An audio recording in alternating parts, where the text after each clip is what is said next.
Ryan Reynolds here from Mint Mobile. With the price of just about everything going up, we thought we'd bring our prices down. So to help us, we brought in a reverse auctioneer, which is apparently a thing. Mint Mobile Unlimited Premium Wireless. How to get 30, 30, bit to get 30, bit to get 20, 20, 20, bit to get 20, 20, bit to get 15, 15, 15, 15, just $15 a month? Sold! Give it a try at mintmobile.com/switch. Upfront payment of $45 for 3-month plan, equivalent to $15 per month required. New customer offer for first 3 months only. Speed slow after 35 gigabytes if network's busy. Taxes and fees extra. See mintmobile.com. We've all seen the billowing plumes of black smoke coming from the wetlands. And this year, it seems like it's been going up in flames more often than ever. So what's going on? Today on CityCast Las Vegas, I'm with the Senior Program Administrator of the Clark County Wetlands Park, Liz Bickmore, and Clark County Deputy Fire Chief Brian O'Neill. And they're going to tell me why these fires happened and what we can do to prevent them in the future. It's Tuesday, July 8th. I'm Sarah Lohman, and here's what Las Vegas is talking about.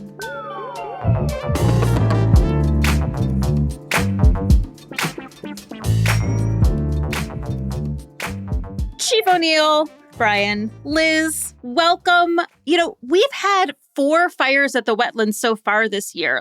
Is that unusual compared to years past? It's not unusual. There is some seasonality to it. This is our peak fire season. It runs from May to October.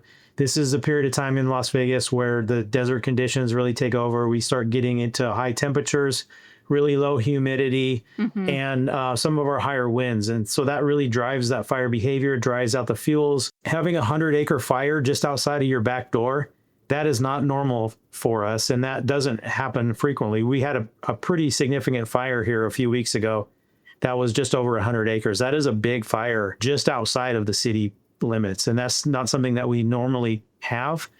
But, we expect that there will be some of these fires during this time of year when conditions are right. This time of year, this is pretty normal for us.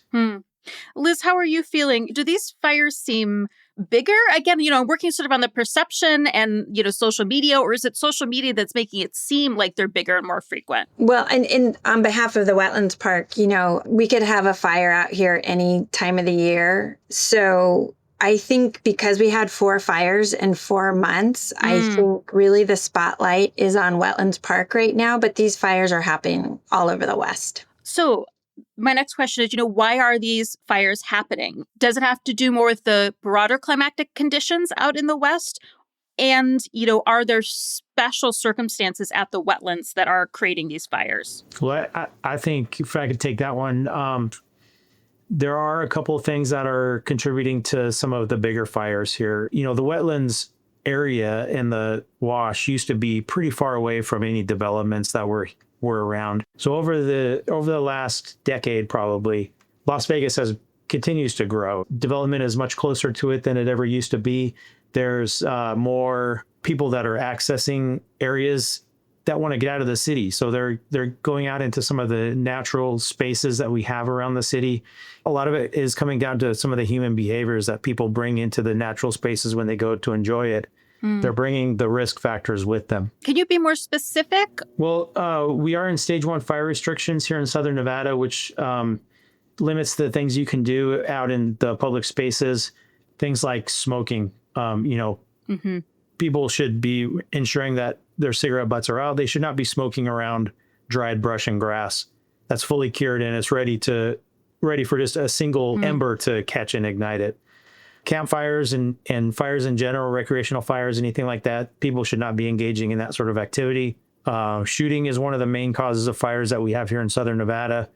Exploding targets, steel-jacketed ammunition, ricocheting off rocks, all those things create sparks, and that contributes to a significant number of fires that we have. Yeah, I've actually done some surveying work around the new land that Henderson got from the BLM, which is adjacent to the wetlands. And when you go back there, you see tin cans with holes in it, people going out and shooting recreationally in these, public land spaces. So I hadn't thought about that as a cause for the fire, but that's a good point.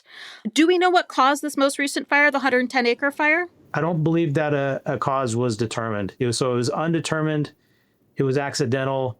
And we assume based on where it occurred and the weather conditions at the time that it was not natural. It was human caused in some way, but no way to really attribute it to a specific cause or person.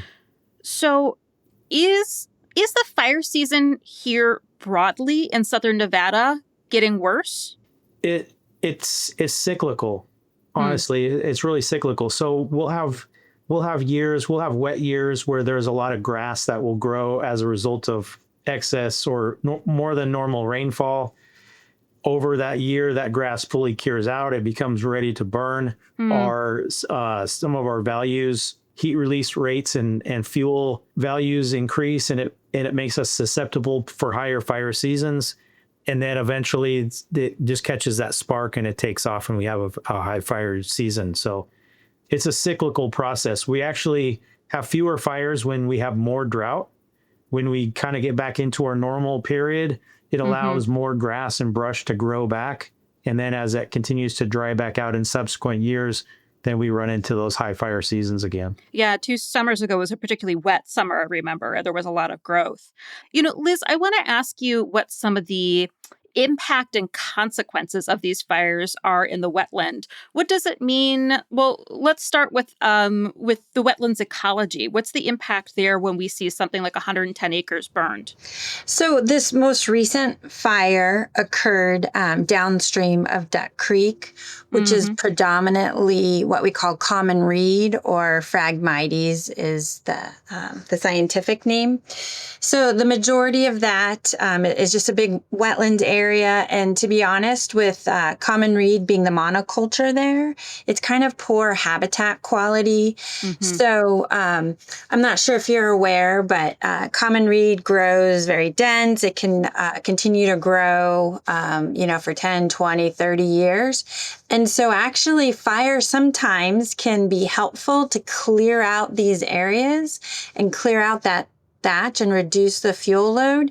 So actually, sometimes it can be helpful. Do we want it to happen all at once and unplanned? No, definitely not. But now that the area is cleared, we can get a view of the landscape. We can see where some of the channels are in there. And then we can go back and we can revegetate and just supplement in certain areas with native trees and things like that. But to be honest, the common reed's going to grow back. It will be back by next year. It grows so fast. You can almost sit and watch it grow. It's funny you asked that, Liz, because I weirdly do know way too much than any random person should know about Phragmites, because I wrote a book recently, and part of my research was actually about a site outside of Cleveland, Ohio, that had some of the same issues. Phragmites, as you know, dries out year after year, and it can really fuel those fires. Similarly, this wetland was abutted against residential areas, and they ended up launching I don't know how many millions of dollar project to use herbicides and crush Phragmites and do this huge project, because it is so hard to get rid of. It's an invasive plant, and restore the natural wetland there. But it was a massive project, really for some of the same reasons. So it's really interesting to hear that this can be an opportunity to see the landscape again and replant some of the native plants in there.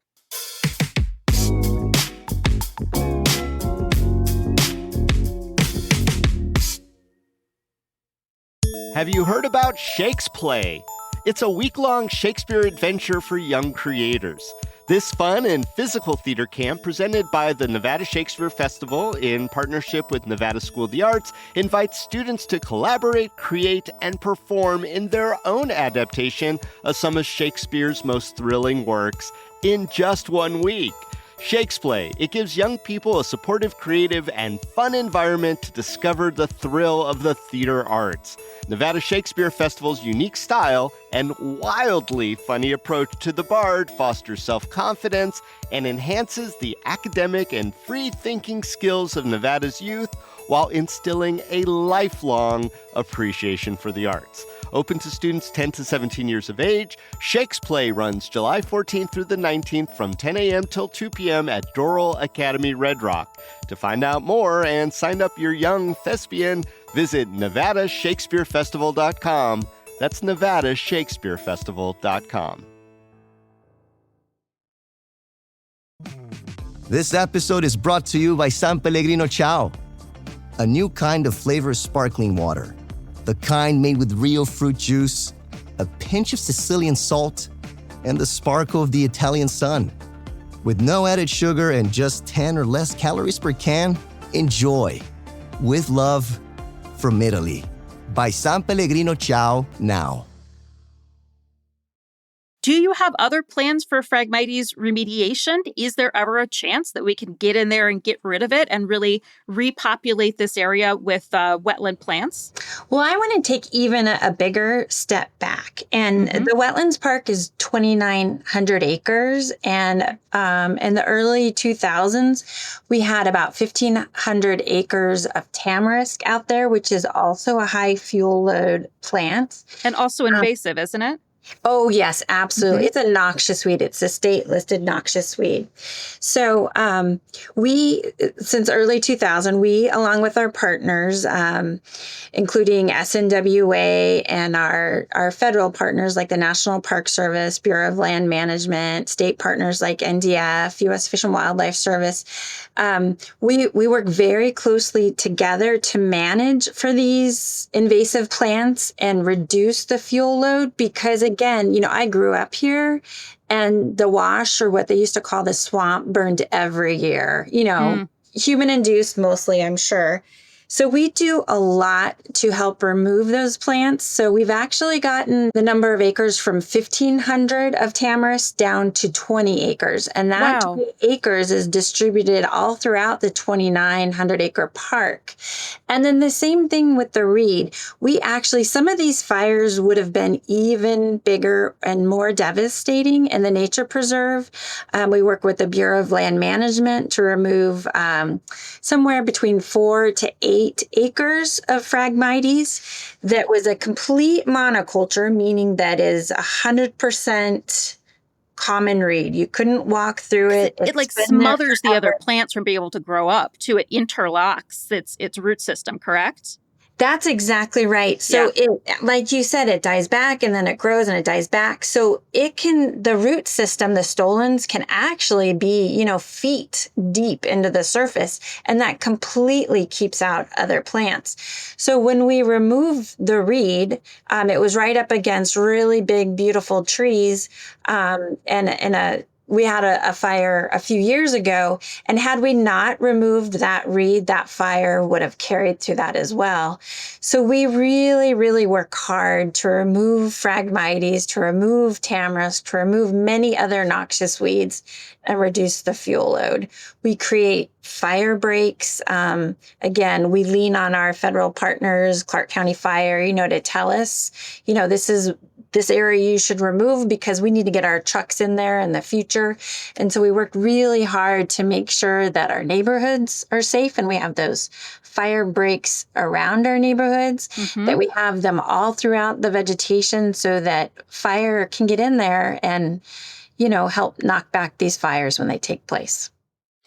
So, fire is an important part of the ecology of some biomes in some places, but this is not a natural part of this wetlands ecology, is it? Especially since this was sort of a created wetland, correct? So again, the Wetlands Park is special. So the Las Vegas Wash flows through the Wetlands Park, and that's where we get our water from. And yes, that's created because it was a dry wash, 100 years ago. And then in the nature preserve, we actually get treated wastewater from, or reused water from the Clark County Water Reclamation District, and we funnel it through ponds and streams through the nature preserve, and then it goes out towards the area that burned this last time. So yes, all of that is created. So because it's created, can you say that fire is natural here or not? It's really hard to say.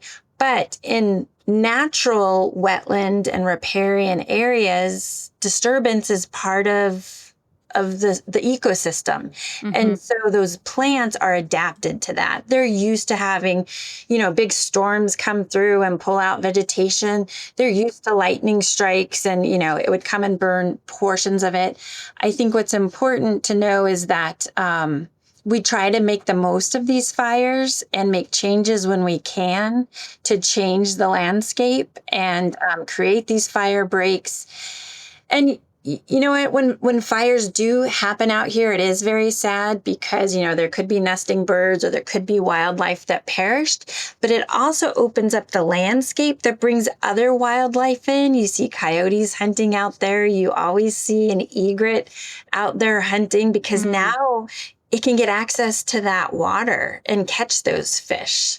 So change is part of the natural landscape. Liz, I really love the positivity here because I think that we can naturally be very afraid of fire. And, obviously we've seen the devastating effects of fire in our neighbors in LA. But for the natural environment, there can be a lot of positives. I love that the Wetlands Park is taking advantage of that. Yeah, absolutely. I think, again, I've rode around here for 25 years and we're kind of forced to. Yeah. So, Brian, I want to throw one back to you, too, because, you mentioned a lot of different causes of the fire, notably cigarettes, shooting, campfires, things like that. Although, we're allowed to camp in public lands, but not necessarily in the wetlands. There's certainly been a lot of online commenters blaming homeless encampments for these fires.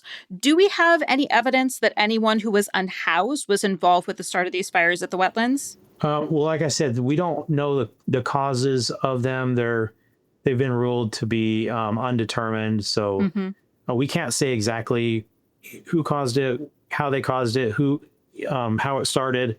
But certainly this is an area that's frequently populated by a lot of people. They go out there for recreation, enjoy the space. And there's evidence of humans out there all over, right? And so I don't think that we can really just say it was a homeless person that caused this when there's a lot of people that use the space that we have in different ways. Now, there are homeless, all over the Las Vegas Valley, and it's a coordinated and sort of multi-tiered approach to deal with the homeless problem that's pervasive in this city as well as every other city. That involves, bringing in a lot of partners, bringing in services, trying to get people what they need to reacclimate themselves in society. And it's a much more complex problem than just saying, hey, we need to deal with this because there was a fire in this area that, fire may be beneficial and there's multiple objectives behind the fires that occur, as you've heard. We can't just use that to say like should be a blanket policy that, we restrict certain activities. We want to continue to educate everyone on the risks that our community faces. Thank you for that, Chief O'Neill. I honestly have a lot of empathy for someone who would choose to live in the wetlands if they were unhoused. There's privacy, there's access to toilets, there's running water, the city is close enough. I think for a lot of people, it might appeal as a way to maintain dignity. And yeah, it's key to just try to get people access to services so that they don't feel they have to live in the wetlands too.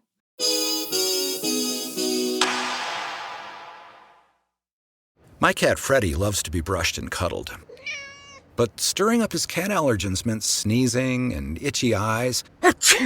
Then I found Purina One Live Clear. It's cat food that reduced the major allergen and my suffering in as little as 21 days. Now, we feel closer than ever. If you have issues with cat allergens, you really need to try Purina One Live Clear. Try new Purina One Live Clear today. Purina One, a difference from day one. Now at Chipotle, our all-new Chipotle Honey Chicken brings Chipotle heat with a touch of sweet. Seared smoked peppers and savory Mexican spices, blended with a hint of pure honey for a perfectly balanced sauce.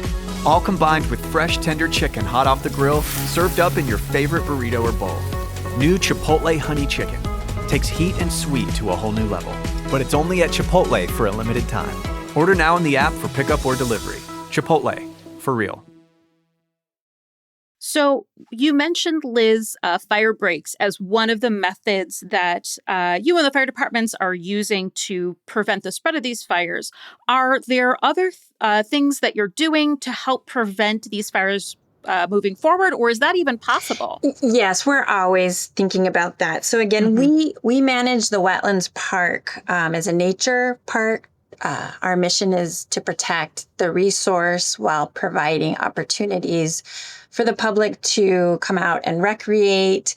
and then also to be engaged. And we want to connect them to nature out here. So we're always looking at ways to make habitats better. And so with that, we have a long-standing program to remove invasive plants. And so, yeah, we have been removing this tamarisk with the Nevada Division of Forestry, and then we replace them. There's about 5 different trees that are native to the area that we plant out here, because we are very much into protecting the native landscape. So we're always adding in more trees. Trees tend to be less of a fuel load than, a monoculture of bushes. So we're trying to look at that and diversify the landscape. So I think that, we're removing some of the, like we talked about already, Phragmites. And then also some of our ponds are very dense with vegetation. So we've started implementing a program to just reduce the vegetation on the ponds. Again, it looks beautiful today. It's very dense.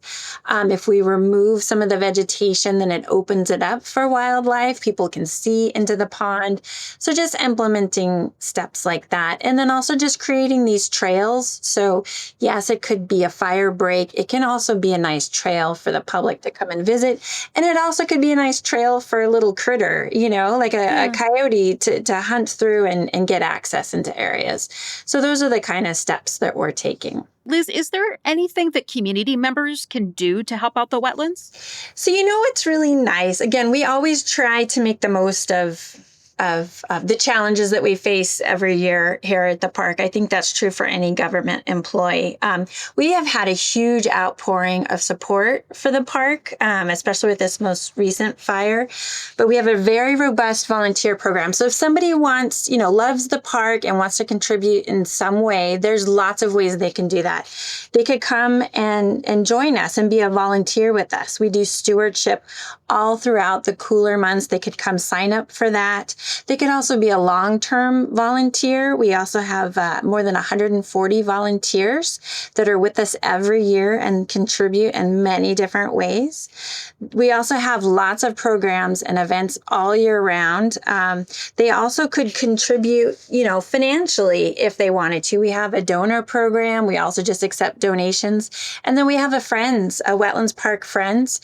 They also collect donations and then provide those to the park, because year-round, we're offering programs, we're doing stewardship, we're protecting the resource out here. And so really, it's a multi-pronged approach to creating a really nice place that, you can bring your family out to and enjoy. And then we also have our nature center, which is open year-round. It's air-conditioned, which is super important here in the summer. So it's just a nice place to come and get out of the heat if you're here in the summer and you're looking for something fun and free to do. And your front gate opens early. I've been there pretty early in the morning and seen runners there. Yeah, I'm so glad that you come out to the park. I do. Yeah, we are so proud of it. And people come to the park because they love it. I swear I have the best job in the county, I think, because people love the park. And if they come and complain to us about something, it's because they care. And so we are open every day of the year, dawn to dusk. And our nature center's open 6 days a week. We're only closed on Mondays. And the nature center's open from 9 to 3. I do love the wetlands. I'm here in Henderson. I've been to multiple guided walks. I've been to multiple art classes. Usually they cost $5, which is unbelievable too.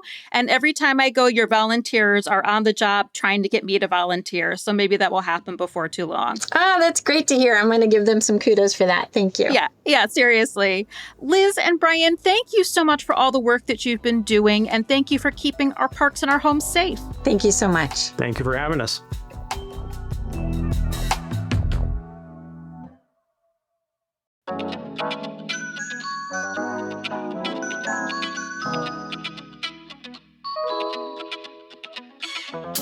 And that's all for today here on CityCast Las Vegas. Hey, welcome to anyone that is a new listener. This is exactly the kind of content we do. You can see behind the scenes and get a deeper appreciation of your city. And hey, if you enjoyed this show, send it to a friend. Take a moment, too, to rate our show and leave us a review wherever you're listening to this. And don't forget to subscribe to our morning newsletter, Hey Las Vegas. You can do that on our website. We'll be back tomorrow morning with more news from around the city. Take care.